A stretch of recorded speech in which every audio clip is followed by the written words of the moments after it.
Hi, I'm Dr. Watson. Remember, never self-diagnose. You want to know what happens when you self-diagnose? Need I say more? Hi, I'm Dr. Watson from Mission Pediatrics, and this is Bonesy. Say hi, Bonesy. We're here today to talk to you about something that many parents wonder about, and that is, what do you do when your little kid has a runny nose, a cough, or a fever? A lot of people wonder, do you need to go to the emergency room or urgent care, or is this something that can be simply managed at home? So at Mission Pediatrics, we develop what we call a 5-point safety check to help you decide whether or not this is an emergency or something that you can manage at home. So we'll go over those right now, and we'll see if these things help you. Number 1, is your child in respiratory distress? Number 2, is there dehydration? Number 3, is there an ear infection, a throat infection, or a lung infection? And we'll go through these now one by one. So respiratory distress is the most important thing.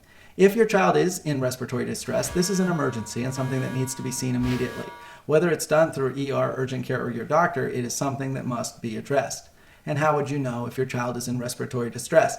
The most common way to tell deals with how old your child is. If you have a tiny little baby, respiratory distress can be seen by looking at the nostrils. If they're flaring with each breath, and that's going on for more than just a few minutes, that can be a big problem. The second one is a little baby that won't eat. When a baby is too busy trying to breathe through their nose that they don't suck on the breast or on a bottle, that suggests the baby is struggling to breathe, possibly in respiratory distress.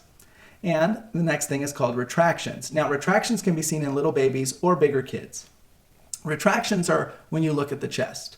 If you see the soft spot on the neck sucking in with each breath, or you see the ribs sucking in with each breath, then that is a concern. Also, if there's fast breathing. So if your child is breathing really fast and you see the sucking in of the ribs, sucking in of the soft spot on the neck as they're breathing, maybe the skin right above the clavicle sucking in as they breathe, this is a problem. It's not normal. And it could be respiratory distress and something that definitely needs to be looked at by a doctor, not something I would prefer that you manage at home. And if your child has asthma, this might be one of the signs that they're in an asthma attack and would need an albuterol breathing treatment. The second thing is dehydration. How would you know if your child is dehydrated? The easiest way that I found is simply asking, did your child urinate or did they pee? Or is there a wet diaper?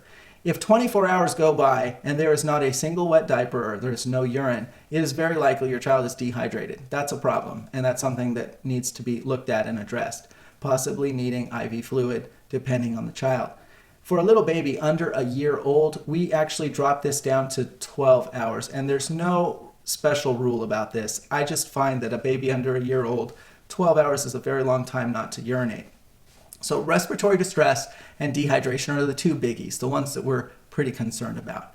The other three, ear infection, throat infection, or lung infection, these are three things that might need antibiotics.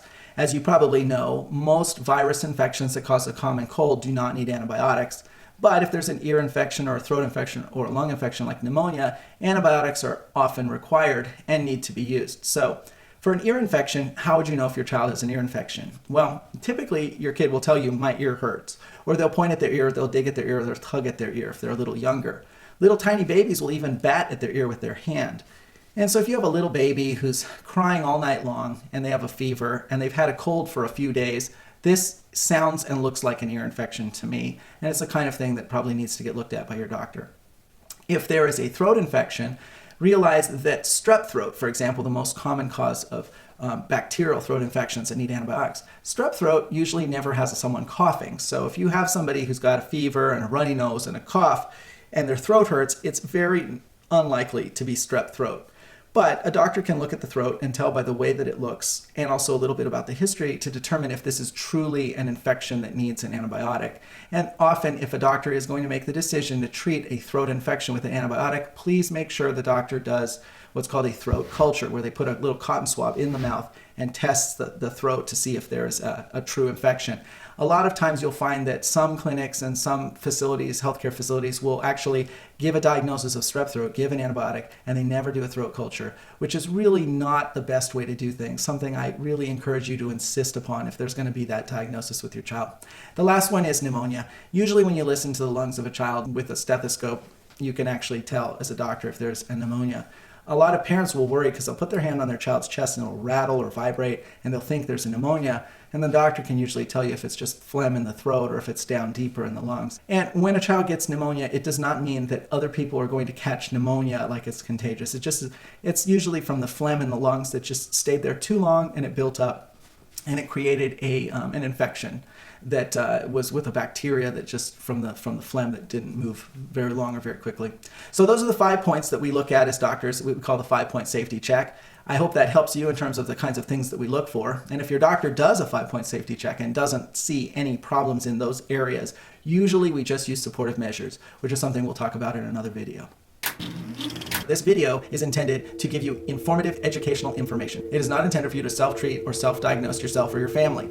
We want you to make sure that you make good medical decisions when it comes to your own health or your family's health. And so please make sure to talk to your own doctor before trying or attempting any of the information that you have seen or heard in this video.